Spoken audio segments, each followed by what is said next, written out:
各位网友，大家好，欢迎来到包明说。这期话题是乌克兰的炮兵海马斯打得很爽，但是美国军火库快要见底了。自从海马斯火箭炮抵达乌克兰，就被描绘成扭转战局的利器。乌克兰军队用这种武器给俄军找了不少的麻烦，因为它射程远、精度高、机动灵活，所以俄军呢一直没有抓住它的踪迹。目前呢，乌克兰军队正在海马斯的支援下试图反攻南线的哈尔松州。但是呢，美国方面的专家却忧心忡忡。照乌克兰军队的火箭弹的消耗的强度，美国陆军自己的库存就要捉襟见肘了。现在说海马斯的作战效果，海马斯的炮车并不复杂，就是一种装着6根发射管的卡车。它的关键是2个地方，首先是驾驶室里的数字化的终端，用来接收情报信息以及给火箭弹装订注入源。另一个就是发射管里的制导火箭弹，它采用 GPS 卫星制导，命中精度可以达到米级。乌克兰军方用它击毁了俄军大量的弹药堆积点，震动最大的袭击有2次，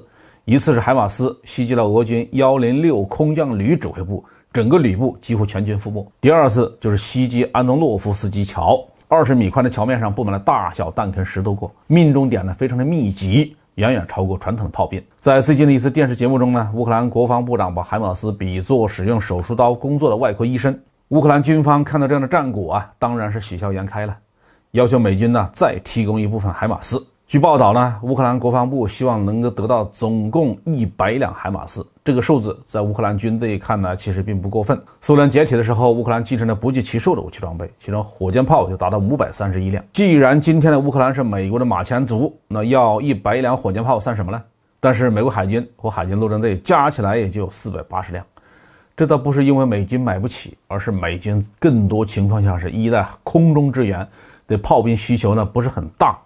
而且海马斯呢是配备给快反部队的，不需要购置太多，所以美国目前一共给了乌克兰12门海马斯，还有4门呢正在路上。但是就是这10多门的海马斯让美军专家犯了愁。俗话说，外行谈战略，内行谈后勤，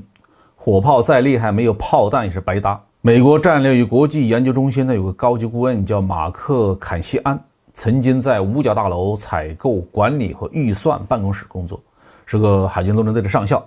他说如果只考虑12门或者20门海马斯，弹药消耗就相当不少了。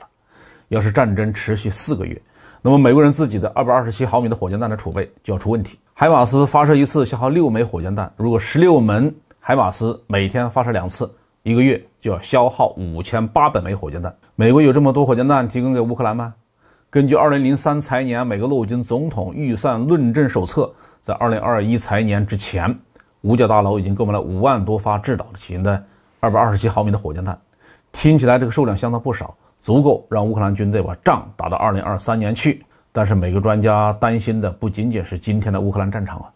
如果这次战争扩大化变成了北约与俄罗斯之间的大规模战争，那么火箭弹还够用吗？如果美国同时在其他地方还发生战争，火箭弹更不够用了。美军采购227毫米的火箭弹的价格并不贵，一发呢只要16万8千美元，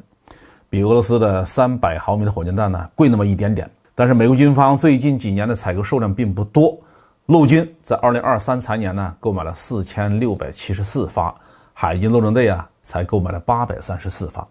此外，每年还有1-2千发的火箭弹的出口，因此乌克兰每个月发射的火箭弹的数量相当于未来5年美国整个计划采购量的29%左右，这肯定是不够用的。如果乌克兰真的装备了100门海马斯，1个月就要发射9000枚，而且美国军火库里根本就没有5万发火箭弹了。最近20年的反恐战争消耗了不少，美军手里最多只剩下3万发左右。如果美军要准备战争升级或2线作战，那么至少应该储备8万5千发，那现在差得远了。好，这期话题就说到这里。